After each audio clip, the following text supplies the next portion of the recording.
Enquanto as crianças saem, eu quero dizer novamente que é bom ver vocês, falar com os irmãos, e eu digo, é insuficiente esse tempo que a gente tem. Não dá. É ruim demais ficar 1 semana, 7 dias, sem encontrar você, sem saber como é que você está. Sem a gente poder conviver, sem a gente poder compartilhar do dom de Deus na minha vida e na sua vida. Não é possível isso. De certo modo, é nessa linha que a gente vai conversar hoje. Porque não é possível que irmãos de um mesmo corpo, a gente se veja uma vez por semana só. Eu entendo, e eu passo por isso também, dada a correria do dia a dia, dada a agitação que a gente se vê envolvido, dadas as dificuldades, as lutas que a gente vive na nossa casa. É verdade que o meu problema, eu tenho que passar por ele, eu vou ter que lidar com essa questão, eu vou ter que aprender a passar por isso, eu vou precisar pedir sabedoria a Deus, mas quem já viveu, é uma realidade difícil, com a igreja e sem a igreja, vai poder dizer para mim que com irmãos orando por mim, é mais fácil. Alguém pode dizer o contrário? É impossível. É impossível. Como a gente viu, no entorno da mesa, no dia a dia, na dinâmica diária, os discípulos conviviam. Jesus com os discípulos, os discípulos com Jesus. Eu fico imaginando Pedro falando para Jesus: Jesus, eu estou com uma dor de barriga hoje, acho que eu comi um peixe que não caiu bem. Ou então, Jesus, a minha dor de cabeça não me larga, eu estou com uma enxaqueca há uns 3 dias, eu preciso pagar um credor. Ou então, eu estou com um problema na minha família, Jesus. A minha filha, ou a minha mãe, a minha sogra, o meu irmão está doente. Quem sabe até, Jesus, fui fechar a porta do meu carro e prendi o dedo no carro. Gente, o Evangelho não é algo metafísico apenas. O Evangelho é algo prático. Jesus não nos chama para o céu. O céu é o nosso fim, é o nosso objetivo, é para onde a gente vai. E isso eu não estou nem dizendo que é lá. Até porque existem algumas questões teológicas e gente que pensa com alguma variação em relação a isso. Mas o céu ele inicia aqui, porque o céu é caracterizado pela presença de Deus. E quando você se encontra com Jesus, quando você tem uma experiência com Jesus, o que acontece na sua vida? O Espírito de Deus começa a habitar em você. E esse Deus conosco, que é Jesus, o caráter, a natureza do Cristo, habita na sua vida. O céu é agora. A gente vive muitas vezes a nossa dinâmica evangélica como se a gente tivesse que alcançar alguma coisa. Quem sabe? Mas o nosso milagre já veio. É como se o meu filho me amasse porque eu fosse dar alguma coisa para ele. É como se o meu filho ou a minha esposa tivesse um pouco mais de proximidade e carinho comigo, se eu desse alguma coisa para eles. Não faz sentido saber que o milagre de Deus já aconteceu na minha vida e na sua vida, e eu ficar esperando um milagre. Hebreus, no finalzinho do seu texto de Hebreus, a gente vê homens e mulheres, e a minha voz falhando de novo, esse secura do ar, tá? Nós vemos homens e mulheres tendo sido cerrados ao meio, perderam suas cabeças, tiveram os seus bens queimados, tomados, e eles não receberam esse milagre que muitas vezes nós queremos. É engraçado a igreja evangélica procurar um milagre, quando ela já tem um milagre na mão. Abra sua Bíblia, Atos capítulo 2, Eu peço desculpa pela voz, porque já faz um mês que está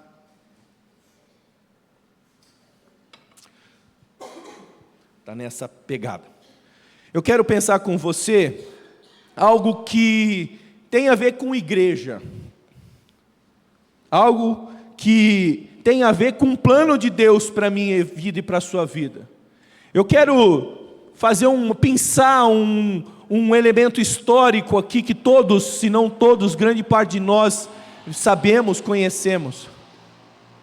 Gênesis 11, os homens constroem uma cidade enorme, com grande poderio político e militar. Muitos deles, já numa decadência profunda, procuram alcançar o céu como que para dominá-lo. E Deus intervém e fala para eles: onde você está? Onde você vai chegar? Segura a tua onda aí. E confunde a linguagem dessa galera. Divide isso em tribos e nações. De modo que há, a partir desse momento, uma intensidade de conflito entre povos e nações, entre pessoas. E nós vemos nesse momento, como se fosse um cenário para onde esse texto vai apresentar e vai levar a gente, de um resgate, dessa separação. Naquele momento muitas línguas, aqui uma língua, uma só comunicação, um só espírito, um só propósito, um só corpo. Ao longo da história nós vemos Deus atuando, e é impossível a gente não observar isso. Deus põe o seu espírito na igreja, de modo que a gente consiga conversar como se fosse um homem, de modo que a gente consiga lidar com a vida como se fôssemos uma só pessoa. E a gente vive num tempo de uma individualidade, um individualismo intenso, exacerbado. Eu tenho pesquisado algumas músicas, e a gente vê músicas da década de 90 já começando a mudar. Mas a gente vê músicas da década de 90, estou falando de músicas do nosso dia a dia, não estou falando de música evangélica só não, mas isso acontece dentro da igreja. Uma mudança do nós para o eu, uma mudança do grupo, do coletivo para o individual, de modo que a gente tem eu mais que você, você mais que eu. De propósito eu fiz isso. Sabe por quê? Porque a gente parece gente primitiva agindo assim. E não é isso que o Cristo espera da gente. Atos capítulo 2, verso 41. Os que aceitaram a mensagem foram batizados. Primeiro a gente tem um cenário.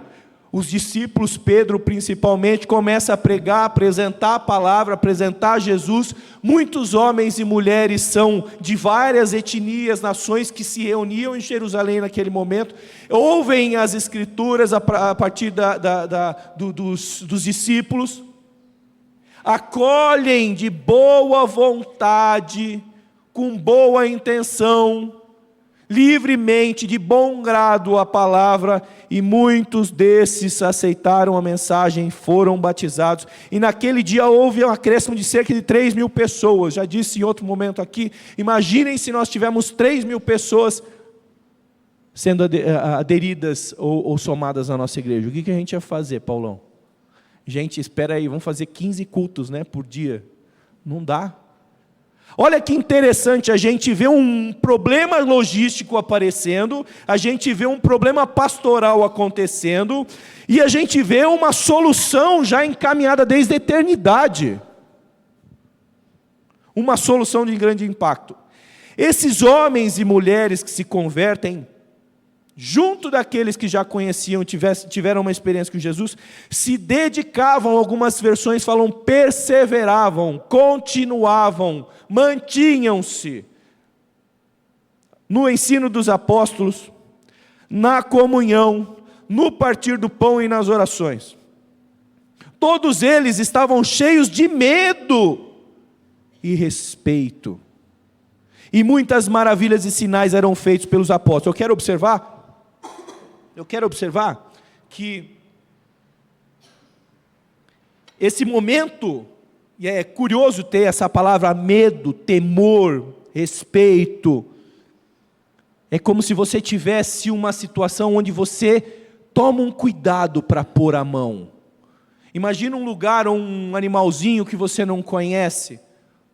É diferente se eu chegar para o meu cachorrinho em casa e pegar ele de forma displicente. Não, existe um temor, uma preocupação em se aproximar de forma adequada.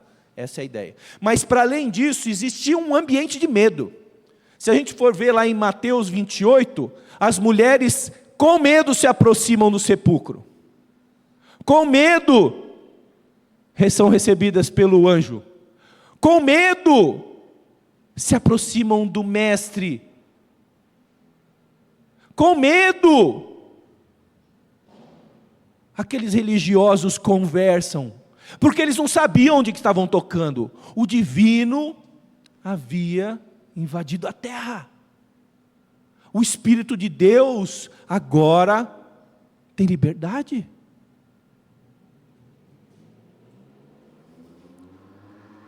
Todos eles estavam cheios de temor e muitas maravilhas e sinais eram feitos pelos apóstolos. Aqueles que criam, mantinham-se, olha novamente, perseveravam, continuavam, tinham uma inclinação para fazer isso. O quê? Unidos, juntos, e tinham tudo em comum, porque tudo aquilo que eles tinham não tinha maior valor do que as pessoas que estavam à sua volta. Eu vou dar um exemplo aqui.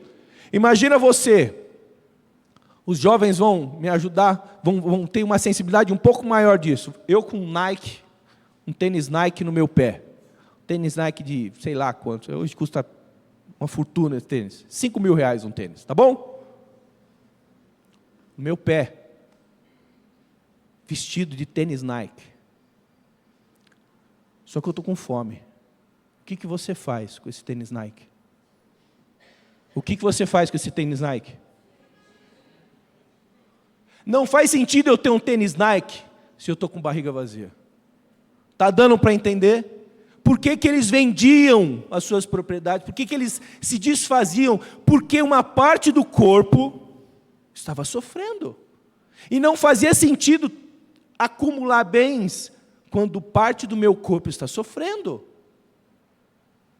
Vendendo as suas propriedades e bens, distribuíam a cada um conforme a necessidade, não é luxo.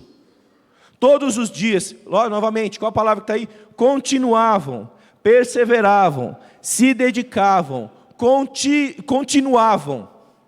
Ao fazer o quê? Se reunirem no pátio do templo.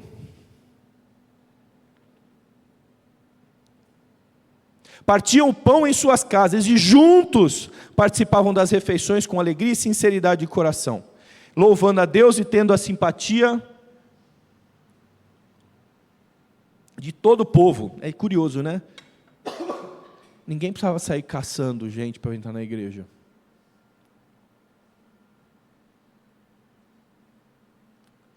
A vida deles era um evangelismo. A vida deles mostravam de que corpo eles faziam parte. Louvando a Deus, tendo a simpatia de todo o povo, e o Senhor lhes acrescentava diariamente os que iam sendo salvos. Eu quero observar um item desse texto. Perseveravam, mantinham-se, continuavam. É comum a gente observar no texto que a igreja se dedicava ao ensino, o foco é no ensino. A comunhão, foca na comunhão. Ao partir do pão, é o partir do pão. As orações, o foco são as orações. Eu quero que você observe a atitude que eles tinham. Para fazer tudo isso, precisa haver uma intensidade, uma intencionalidade. Dada a consciência que eles tinham, eles se moviam naquela direção. Era intencional, gente. Essa atitude é a marca da consciência de uma intencionalidade. Eles não faziam de bobeira, eles não sabiam por que eles... Caramba, o que eu estou fazendo aqui na casa do meu irmão comendo? Caramba, agora eu me via na igreja, eu estou na igreja. Acho que alguém me levou para a igreja. Acho que eu fui enganado. Algum pastor chegou e falou alguma coisa e eu fui enganado. Não, eles intencionalmente, eles de própria vontade, eles faziam isso. Existia uma inclinação para fazer isso. E é interessante que quando existem estímulos externos e estímulos internos, veja, estímulos externos que é um ou outro chamando, convidando. O meu irmão indo à igreja me leva. O meu irmão orando me leva. Eu orando levo. Existe um estímulo externo. Existe um ambiente propício. Outra coisa, existem estímulos internos. Agora o Espírito Santo está dentro deles. Veja, estímulos externos e estímulos internos promovem o quê? Um comportamento. E comportamentos constroem hábitos. Gente, o que tem dentro de você e o que tem no seu entorno? Que tipo de estímulo que está movimentando você para que você tenha um comportamento em função do corpo de Cristo? Eu não estou falando da igreja. Estou falando do corpo de Cristo. A gente precisa diferenciar igreja com I maiúsculo e igreja com I minúsculo. I minúsculo é esse espaço, é a igreja local. É um grupo de pessoas que se reúnem. I maiúsculo é o corpo de Jesus espalhado pela face da terra. Qual é o grau de compromisso que eu e você temos? É domingo. Estímulos internos e estímulos internos formatam um comportamento. Esse comportamento elabora um hábito. Vou dar outro exemplo. Se você não lê e você quer ler, o que você precisa fazer? Começar a ler. Se você não faz exercício e quer começar a fazer exercício, o que você precisa fazer? Isso significa que precisa de uma intenção, uma intencionalidade. Quais são os estímulos? Meu amigo está fazendo, meu pai está fazendo. Tristemente, o meu avô morreu de ataque cardíaco, ou então o outro teve um AVC. Tudo isso são estímulos externos que me levam a uma atitude. Qual é o estímulo interno? Minhas taxas de triglicérides, de diabetes, está terrível. São estímulos internos. Tudo isso leva você a uma intenção. Se você não faz isso, você não vai sair do lugar. Estudo. Moçada que está passando por prova, assim como eu. Se você não estudar, você não vai bem. Talvez alguns mais brilhantes que eu, não precisaria estudar, mas também não é prudente. Gente, estímulos promovem comportamentos que ajustam hábitos na vida da gente, e esses hábitos formatam uma característica, um caráter. É interessante que a gente vê essa intencionalidade na igreja, essa igreja nascente. E aí eu fico pensando, onde que a gente está falhando para a gente ser melhor? Porque a gente nunca vai alcançar um grau de perfeição. Onde é que eu posso ser melhor? Eu e você podemos ser melhor. Atos capítulo 4, verso 32, abre comigo aí. Esse é meio que um fechamento. Esse é meio que um fechamento do que a gente falou. Olha o que acontecia, gente. Da multidão dos que creram era o quê? A mente, e era o coração. Estímulos externos, estímulos internos promovem uma interação, uma intencionalidade. Essa intencionalidade gera um comportamento. Esse comportamento formata um hábito. Um corpo, uma mente. Eu não vou ter um corpo e uma mente com você se a gente for se reunir uma vez por semana. Se a gente for se reunir uma vez por mês. É verdade que hoje a gente tem, e todos talvez conheçam, os desigrejados, né? As pessoas que estão fora, né? Eu não estou falando deles. Também não estou falando do outro lado, que a gente consideraria os hiperigrejados. Ninguém está chamando para você para vir segunda, terça, quarta, quinta e sexta para o culto disso, culto daquilo outro, culto, é obra, é uma... Não é isso que a gente está falando. O que eu estou tentando conversar com você é a intencionalidade da minha comunicação com o meu irmão. Isso significa relacionamento.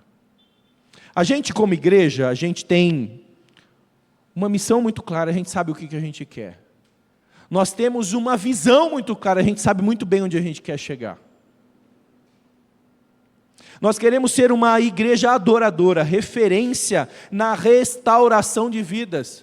No capítulo 5 do livro de segunda, da segunda carta de Coríntios, no verso 19, a gente vê ali uma característica de reconciliação. Deus estava reconciliando consigo o mundo através do seu Cristo.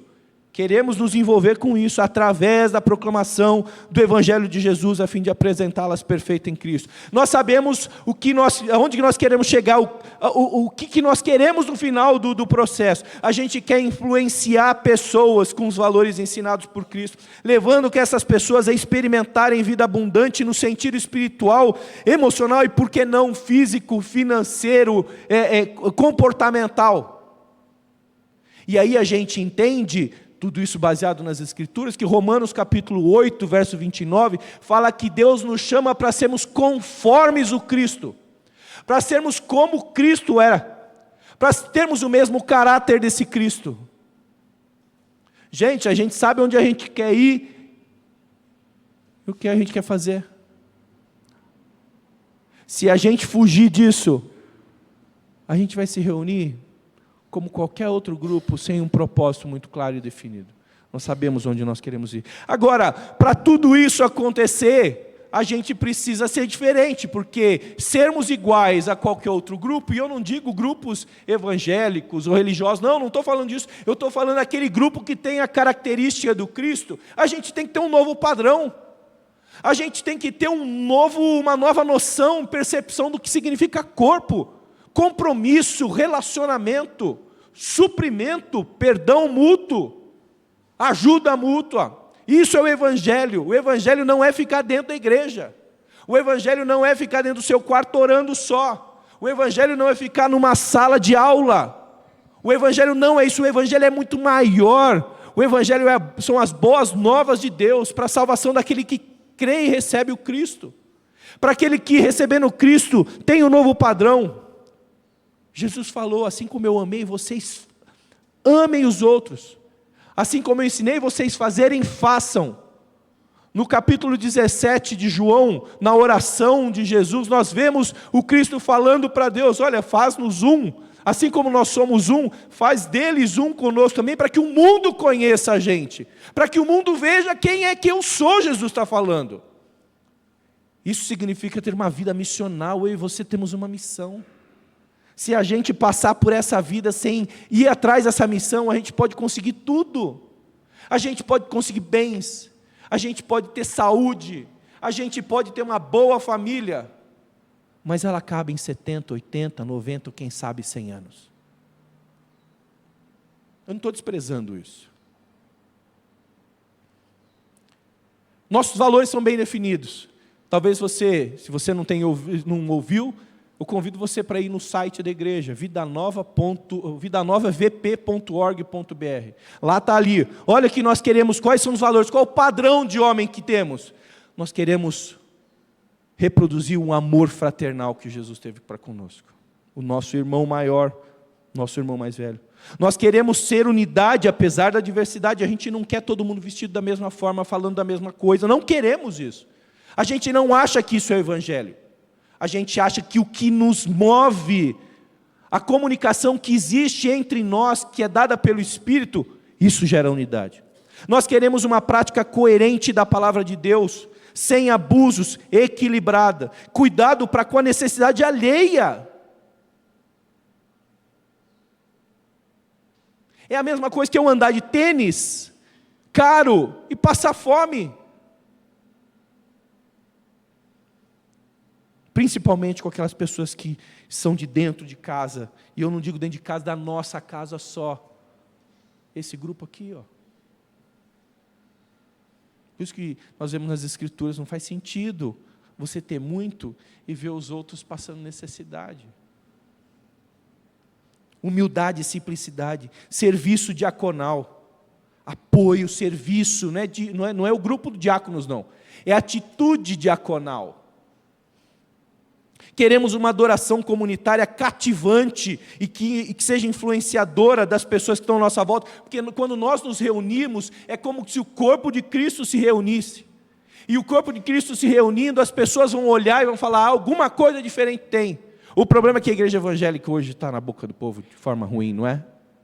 Que tipo de igreja a gente quer ser? É o mesmo tipo de igreja que a gente tem ouvido pelas rádios, na internet, que denigre, acaba com o Evangelho de Cristo? Compromisso com o aprendizado, porque a gente não quer sentir, primeiro a gente quer conhecer o Cristo. A gente não quer imaginar, a gente quer conhecer o Cristo, porque o próprio Cristo fala no capítulo 17, verso 3 de João, a vida eterna é essa, que conheçam a Ti como Deus e a mim. É conhecimento. Não é se tornar um cabeção de Cristo, cheio da palavra de Deus, tem versículo para dar e vender para todo lado, não é isso. Mas é ser transformado pela palavra. E influenciarmos. Isso é o que nós queremos, através do carinho, do amor, do cuidado e da atenção. Fernando, você vem falando de PG e os PGs. É aí que o PG entra. É um ambiente que a gente está oportunizando, que a gente está promovendo. É um espaço aberto para que você e eu, a gente se envolva nesse negócio. Simples. Básico. É ser gente. É ser humano. É ser fraco. É conviver. E é algo que a gente tem perdido. E o ser humano, ele é um indivíduo, é um sujeito essencialmente coletivo. A gente não tem como viver sozinho. Uma pessoa, quando você tem que dar uma pena muito séria para uma pessoa na prisão, o que as pessoas fazem? Colocam na? Por quê? Porque ele vai se sentir melhor lá? Os pequenos grupos, eles vêm ao encontro da missão da igreja. Eles se juntam a isso e refletem, praticam os valores que Jesus nos ensinou. O que nós queremos com os PGs? Nós queremos conscientemente. Ninguém está fazendo aqui de bobeira, ele quer levar as pessoas a fazerem, não. Temos motivos fartos e justos para fazermos o que vamos fazer. Queremos viver a vida em comum, na comunidade local, que é a igreja. E nossa responsabilidade de influenciar e transformar a cultura pela palavra de Deus, a gente acha que a gente está aqui para sair do mundo. Jesus nos colocou aqui para ficarmos no mundo. É a mesma coisa que eu ter um pote de sal, e eu já falei isso também, eu estou sendo repetitivo já. É a mesma coisa que eu ter um saco de sal, e fazer churrasco para todo mundo e não colocar o sal na carne. Para que serve esse sal se ele não está sendo usado? Se ele não está metido lá na carne? Se ele não está fazendo diferença? Se ele não está salgando, para que serve o sal? Para ficar dentro do saleiro? A igreja não é um saleiro, gente. Por isso que os PGs, porque o seu amigo, quem sabe o seu colega de trabalho, ele provavelmente não vem mais na igreja. Quem sabe, 30, 40 anos atrás, ele até viria. A chance disso acontecer é muito pequena. Sabe por quê? Aqui na igreja, eu e você, a gente não consegue ser natural. E as pessoas sabem que a gente não está sendo natural. Agora, na sua casa e na minha casa, a gente é natural. Eu não vou estar de terno. Eu vou ter que ler sem óculos, porque meu filho pegou e quebrou. Ou então eu vou precisar lidar com uma situação constrangedora do filho de alguém derrubar um suco de uva na mesa e isso escorrer na cadeira da sala branca. Hã? É isso. Gente, as pessoas estão cansadas das nossas declarações Jesus é bom, Jesus te ama, aceita Jesus. Elas estão cansadas disso. Ninguém mais quer ouvir você falar disso. As pessoas querem ver como é a sua vida com esse Jesus. Isso só vai acontecer na sua casa. Então eu posso fazer isso na minha casa? Pode, se quiser. Mas não é o que parece acontecer no texto. Eles juntos se reuniam. Veja, a gente não consegue pastorear todo mundo. A gente não consegue ensinar todo mundo. Uma vez por semana, 1 hora que você passa aqui dentro, você acha mesmo que você vai aprender alguma coisa? Então não preciso mais vir. Liberdade. Mas eu não recomendaria isso também, não é o que o texto fala. A gente consegue dar atenção para todo mundo? É impossível. Fora que vem de uma mentalidade completamente arcaica e medieval, que existe um grupo de pessoas, um grupo de sacerdotes, separados especialmente, e que tem uma característica espiritual, que tem uma oração mais poderosa que a tua. Mentira. Se alguém falar isso para você, isso é mentira.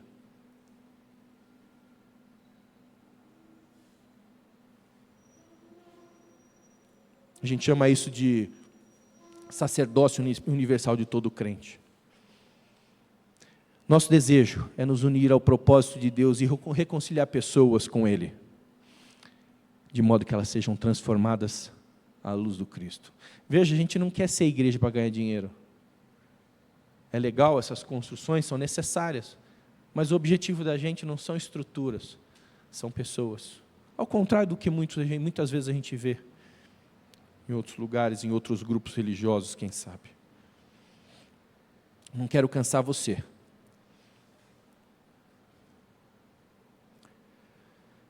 Filipenses capítulo 1, verso 6, Paulo fala assim: eu estou convencido de que aquele que começou a boa obra em vocês vai completá-la até o dia de Cristo. Sabe por quê?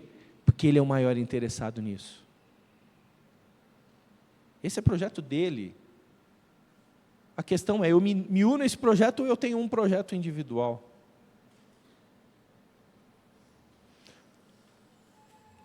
Segunda Coríntios capítulo 12, verso 15, fala assim, olha, de boa vontade, por amor de vocês, eu me gastarei, e me desgastarei e me deixarei gastar. Olha que interessante.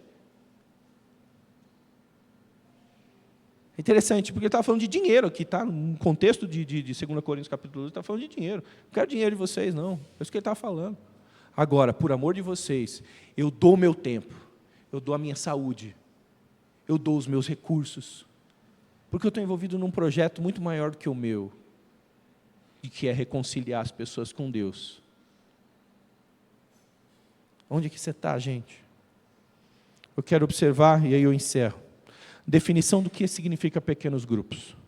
Pequeno grupo é um pequeno grupo de pessoas, composto principalmente, e não exclusivamente, por membros ou frequentadores da igreja Batista Vida Nova em Vila Prudente, já que é aqui que a gente se encontra. Que se encontra periodicamente. Uma vez por ano dá? Dá, é periódico. Acho que não é prudente nem o que o texto está sugerindo. Ali eles falaram diariamente, né? Interessante que o ser humano é pendular. Ora muito, ora nada. A gente não consegue, parece que a gente não consegue encontrar um equilíbrio, não é verdade? Periodicamente, em um lugar preferencialmente fixo, diferente da igreja. A gente não quer construir igrejinhas. A gente não quer fazer um culto, né? Música, mensagem, oração, benção. Não é isso, o objetivo não é esse. Então a gente não vai cultuar? Não, também não foi isso que eu falei. Foi isso que eu falei? Não foi. Moderado. A gente não gosta da palavra liderar. Sabe por quê? Liderar dá aquela ideia de uma classe acima. Algo que nas Escrituras não existe. O próprio Cristo se fez servo e a gente quer ser líder de alguém como se a gente fosse alguma coisa. Mas um membro maduro, que tenha alguma experiência, e olha quantos membros maduros nós temos aqui. Nós temos diversos níveis de maturidade, mas eu olho aqui e falo, caramba, quantos membros maduros nós temos. De vida nova, um membro maduro de vida nova. Com qual objetivo? Qual o objetivo? Estarmos mais próximos de Deus, estarmos mais próximos das pessoas, apoiar uns aos outros, compartilhar a fé, agradecendo e pedindo em oração, visando o crescimento, a multiplicação e a formação de outros PGs. Como que um corpo cresce? Uma célula aumentando? Não. Um corpo cresce com uma célula se multiplicando. Não faz sentido a palavra de dividir aqui. Ah, pastor, mas a gente está com um grupo de 27, 30, 40 pessoas. A gente não quer se dividir. Filho, mas você não vai se dividir. Você vai multiplicar. Quais são os pilares do PG? Quais são os pilares do PG? Resumir uma palavra com 4 letras. Você sabe qual que é? A-M-O-R. Qual que é? Simples, né? O que a gente pensa o que é amor? Amor significa acolhimento. Acolhimento. Uma pessoa não vai se sentir acolhida se ela se vê julgada por você. É interessante que ela vai ser tratada, e você vai ser tratado também, porque você precisa lidar com os seus pecados, para você não achar que você é melhor do que a pessoa que supostamente tem um pecado pior que o seu. Pastoreio é uma outra característica do amor. E eu não preciso falar. O que é pastoreio? É cuidado. Agora, existe uma característica. Existe uma coisa que a gente chama, que nós já falamos aqui, na realidade, que é o sacerdócio de todo crente. O sacerdócio de todo crente faz com que eu seja responsável pelos meus irmãos, e não faça como Caim e Abel. Eu sou agora tutor do meu irmão, Senhor. É isso? Olha, ele tem idade, olha, trabalha, olha, ele tem que dar conta da vida dele. Eu sou tutor do meu irmão? Pastoreio é um pastoreio mútuo, um com o outro. É você me cobrar, você está lendo a Bíblia, pastor? Você tem orado o suficiente? Você está comendo na sua casa? Ou fala para um outro irmão, você pagou aluguel? Você está tendo alguma necessidade? Como é que está o seu relacionamento? Estou sentindo que o teu relacionamento tem dificuldade. Quantos irmãos nossos têm conflitos enormes com o relacionamento entre esposo e esposa, filho e filha, com agregados, né? Às vezes um sogro, sogra morando, enteado, seja lá como for, e para lidar com isso sozinho, ainda tem que trabalhar, tem que estudar, tem que dar conta, tem que ser pai, tem que ir, tem que comprar, tem que gastar, tem que... Gente, mas eu tenho os meus problemas também. Eu sei que você tem os problemas. O pastor Onen falava assim, enquanto você dá atenção para os outros, você não tem tempo para chorar. Além de acolhimento, pastoreio, ensino. E a gente tem um material preparado especificamente para isso. Eu vou apresentar para você no sábado. Além disso, a gente faz evangelismo sim, porque as pessoas que estão fora, elas não vão ser constrangidas a receber Jesus. Mas elas vão ver que nós somos gente normal, a gente não é gente esquisita. Nossa, eu achei que vocês fossem mais diferentes do que vocês pareciam um pouco esquisitos, né? Comunhão e serviço. Tenho muitas outras coisas para falar e eu vou deixar para falar no sábado. O que eu quero dizer para você é o que Jesus deixou para a gente. João capítulo 13, verso 34 e 35, e eu também já disse. Um novo mandamento eu dou a vocês. Amem-se uns aos outros. Como eu os amei, vocês devem amar-se uns aos outros. Com isso, em vocês amando uns aos outros, com isso, quando isso acontecer, todos saberão que vocês são os meus discípulos, se vocês se amarem uns aos outros. Olha aqui que ele fala um pouco antes de morrer, João capítulo 17, 22 e 23. Jesus falando ao Pai, eu dei a eles a glória que o Senhor me deu, para que eles sejam um, assim como eu e o Senhor somos um. Eu neles e tu em mim. Que eles sejam levados à plena unidade, para que o mundo saiba que você me enviou, e além disso, que você os ama igualmente ao que você me amou. Baixa a sua cabeça. Senhor amado, nós temos muito a aprender, todos nós. porque a gente, olhando dessa perspectiva, a gente é extremamente individualista, extremamente, quem sabe, egoísta. A gente parece que entra parece que a gente entrou numa roda gigante do mundo, da nossa realidade, da realidade da nossa volta, e a gente parece que perdeu a noção do porquê a gente existe, do para que a gente está aqui. E a gente, ainda que sejam justos, Senhor, parece que a gente se envolve em projetos que não tem nenhuma conexão com o teu projeto, que deveria nortear o nosso projeto, que é reconciliar o homem e transformá-lo à imagem de Jesus. A gente precisa do Senhor, e a gente não sabe muitas vezes nem por onde começar. É por isso que, de alguma forma, a gente entende que os pequenos grupos que a gente tem promovido são instrumentos, são ferramentas para que o ambiente seja propício, seja favorável para a gente cumprir o teu chamado.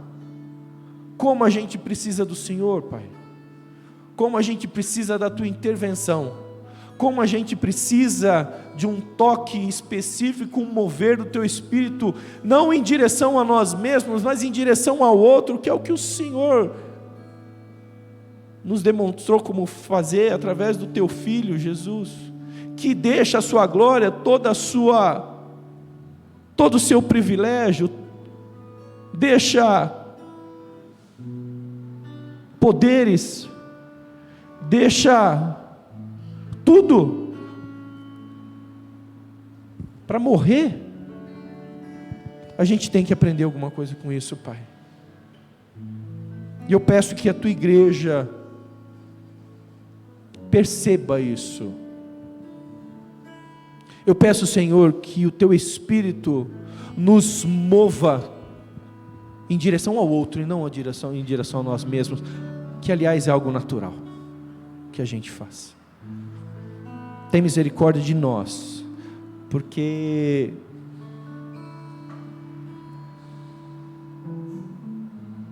quem sabe a gente está muito longe daquilo que o Senhor imagina que a gente deveria fazer. Mas coloca a gente na rota de novo. Eu peço isso a Ti, no nome de Jesus. Amém. Eu vou fazer um convite.